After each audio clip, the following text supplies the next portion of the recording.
અમારી પાસે શાળા તો છે પણ શિક્ષક નથી. અમને ભણવાનો અધિકાર તો આપ્યો છે, પણ જે અમને અંધકારમાંથી અજવાળામાં લઈ જાય એવા અમારી પાસે શિક્ષકો નથી.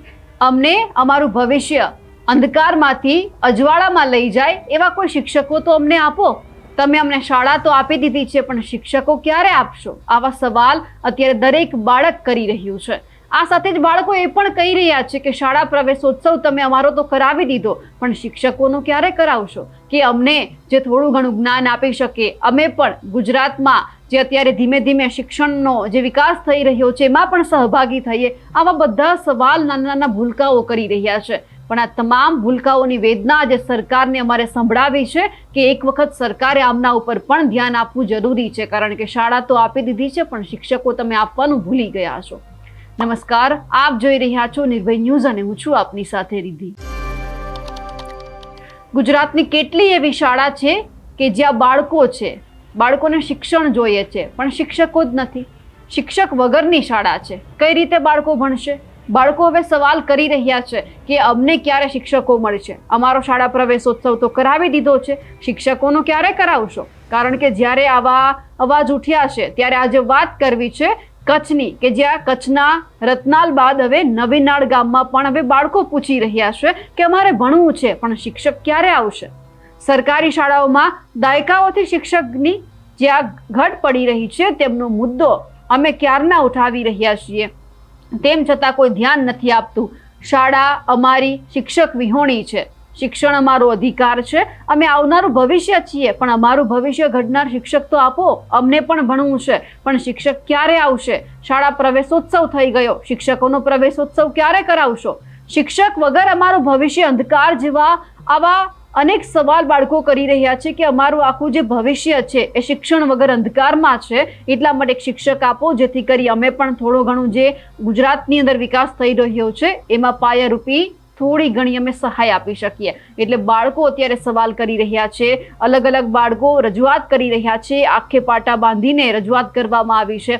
કેટલા બધા ગામ એવા છે કે જે રતનાલ છે, નવીનાળ છે, ડેપા છે, હટડી છે, મોટી તુંબડી છે, લુણી બાદ હવે બરાયા ગામના વિદ્યાર્થીઓ અને વાલીઓ પણ હવે એવું કહી રહ્યા છે કે અમને એક સારા શિક્ષક આપો જેથી કરીને અમારા બાળકો અહીંયા ભણી શકે. કારણ કે આ વેદના જ્યારે એક બાળક સિવાય નહીં ઉઠાવવામાં આવે ત્યાં સુધી કદાચ એવું લાગે છે કે સરકાર નહીં સમજી શકે, કારણ કે બાળકનો અધિકાર છે. જ્યારે એમને ભણવાનો અધિકાર આપવામાં આવ્યો છે તો આ અધિકાર સરકાર પણ એમની પાસેથી નથી છીનવી શકતી. એટલા માટે શિક્ષકો અહીંયા ફરજિયાત છે.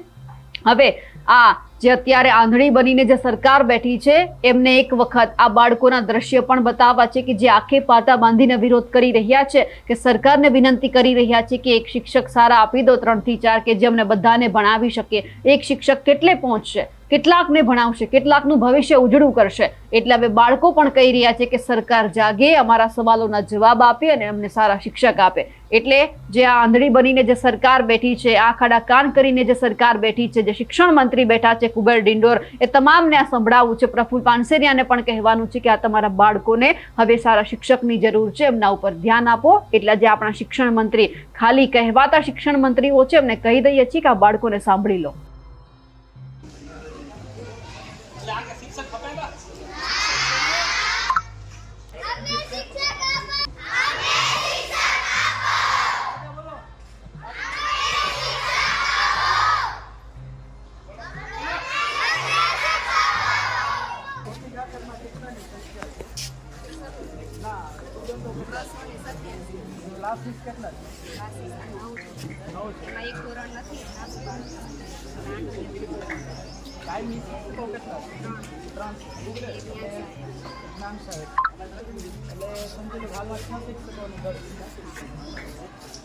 આવનાર સમય કેટલા સમયથી આ પરિસ્થિતિ ચાલી આવે છે? શિક્ષકો મોટી ઘણા સમય એના બાબતે કંઈક રજૂઆત તમારા લેવલથી કે ડીપીઓ સાહેબથી કરેલો એવું કંઈ તમને ખ્યાલ છે? અમે મેકમ પહોંચાડીએ છીએ, અમારા તો કોઈ રજૂઆત નથી. છેલ્લા 1.5 વર્ષની આસપાસ સમય થયો, હજી સુધી કાયમી શિક્ષક પૂરતા નથી આપણે. 2023માં પણ થઈ ગઈ. શિક્ષકો તમને જોઈએ હમણાં ચાલુ છે. હા, તમે કોણ પ્રિન્સિપલ છો, તમને શિક્ષકો જોઈએ? કેટલા શિક્ષકોની ઘટ છે જે જોઈએ છે તમને? 6 ની ઘટ છે. 6 ઘટ છે, બરોબર. તો મિત્રો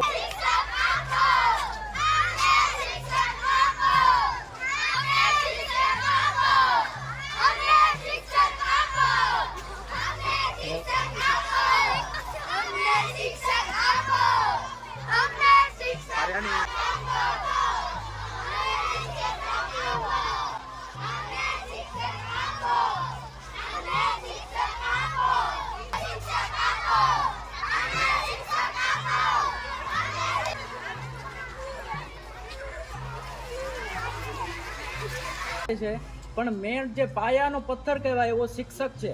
શિક્ષક ન હોય તો કોઈ પણ છોકરાનું ભવિષ્ય ઉજ્જવળ થઈ શકતું નથી. કારણ કે પ્રાથમિક શિક્ષણ જે છે એ અતિ મહત્વનો જે મુદ્દો હોય તો પ્રાથમિક શિક્ષણ છે. માટે 6 શિક્ષકોની તાત્કાલિક ભરતી ગવર્મેન્ટ કરે. અગર તાત્કાલિક 6 શિક્ષકોની ભરતી નથી કરતી તો આવનાર સમયમાં મોટી ખખર ગામના તમામ સમાજના લોકો, તમામ વાલીઓ, ગ્રામજનો ભેગા રહી આવનાર સમયમાં મોટી ખખર ગામનો અગર અમને જરૂર પડશે તો સ્કૂલ બંધ રખાવશું, જરૂર પડશે તો રેલીઓ કાઢશું, જરૂર પડશે તો આંદોલન કરશું, જરૂર પડશે તો ઉપવાસ કરશું. પણ જ્યાં સુધી મોટી ખખર ગામમાં 6 શિક્ષકોની ઘટ નથી પૂરી થતી ત્યાં સુધી આ અમારો સર્વ સમાજનું આંદોલન ચાલશે. મોટી ખાખર ગામની અંદર આ 12 મહિના થઈ ગયા, એમાં શિક્ષકોની ઘટના કારણે અમારા ગામમાં 7 ધોરણ વિદ્યાર્થી હતા, એમાંથી 5 ધોરણ સુધી રહી છે હવે સ્કૂલમાંથી. હવે બીજા માણસો બીજા આજુબાજુ ગામમાં જાય છે, પ્રાઇવેટ વાહન કરીને જવું પડે છે. અને બીજા એમાંથી છોકરા અડધા 1 થી 5 વાળા પણ એ બધા પણ બારે પ્રાઇવેટમાં જાય છે. અમારે આશાપુરા ચેરિટેબલ ટ્રસ્ટ તરફથી એક શિક્ષિકા મળેલી છે. આમાં આપણે એમને આભાર માની છે. ટ્યુશનમાં પણ એ શિક્ષિકા આવે છે, એ ટ્યુશન પણ કરાવે છે. અને આભાર માનીએ છીએ ગાજુભાઈ જાડેજાનો, તે એ શિક્ષકને પ્રોવાઈડ કરવામાં એક મદદરૂપ કરી છે.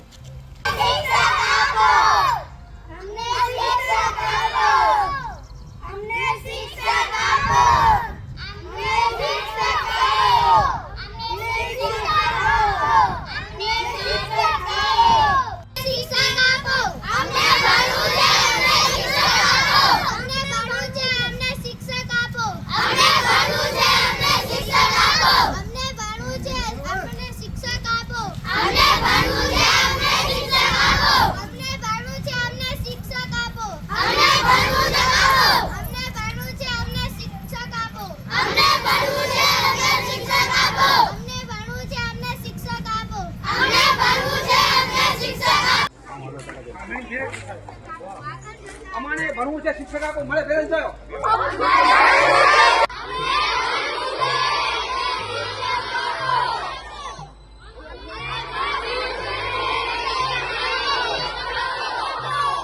ઘણું ભાડું છે એ માટે તમે અમને શિક્ષક આપો. આગળ જતા અમારા ભવિષ્યનું શું થાય એ માટે તમે અમને શિક્ષક આપો. અમારી શાળામાં 170 વિદ્યાર્થી છે, પણ ખાલી ભણાવવાવાળા 2 જ શિક્ષક છે. અમને 5 શિક્ષકોની ઘટ છે. અમારો અભ્યાસક્રમ બાકી છે. અમને ભણવું છે, પણ ક્યારે શિક્ષક મળશે? શિક્ષક અમારો અધિકાર છે. શાળા અમારી શિક્ષક જીવન. અમને શાળાનો પ્રવેશ ઉત્સવ તો થઈ ગયો છે. શિક્ષકનો પ્રવેશ ઉત્સવ ક્યારે થશે? અમે આવનારું ભવિષ્ય છીએ. અમારું ભવિષ્ય આવનાર શિક્ષકને આપો. અમને શિક્ષક આપો. હવે જ્યારે બાળકો આ સવાલ કરી રહ્યા છે, વિવિધ પોસ્ટરો તમે પણ વાંચ્યા કે બાળકો કહી રહ્યા છે કે અમારા ભવિષ્યનું ઘડતર કરનાર શિક્ષક ક્યારે આવશે? કારણ કે બાળકોને પણ ભણવું છે, એમને પણ કંઈક બનવું છે મોટા થઈને, પણ ત્યાં સુધી શિક્ષણ જ નથી પહોંચતું. એમના માતા પિતા એટલા સક્ષમ છે જ નહીં કે એમને કોઈ સારી શાળામાં ભણવા બેસાડી શકે. એમની પાસે એટલા બધા પૈસા નથી કે મોંઘી ફી ભરી શકે અને જે મોટી શાળાઓ છે, જે કોલેજો છે એમાં ભણવા મોકલી શકે. એટલા માટે સરકારને વિનંતી છે કે જ્યારે વણગા ફૂંકો છો કે દરેક બાળકને ભણાવવું જરૂરી છે, તમારે એમને જ્ઞાન આપવું જરૂરી છે. ભણશે ગુજરાત તો આગળ વધશે ગુજરાત, આવા બધા જ્યારે નારા લગાવો છો તો એક વખત આ બાળક ઉપર ધ્યાન આપજો, જેથી કરીને આ બાળકોને હવે પછી તમને જગાડવા ના પડે. અમારા અહેવાલને લઈને અને જે રીતે આ બાળકોએ વિરોધ કર્યો છે તેમને લઈને આપ શું માનો છો, કમેન્ટ કરીને ચોક્કસથી જણાવજો. સાથે જ અમારી નિર્ભય ન્યૂઝ ચેનલને લાઇક, શેર અને સબસ્ક્રાઇબ કરવાનું ભૂલશો નહીં. નમસ્કાર.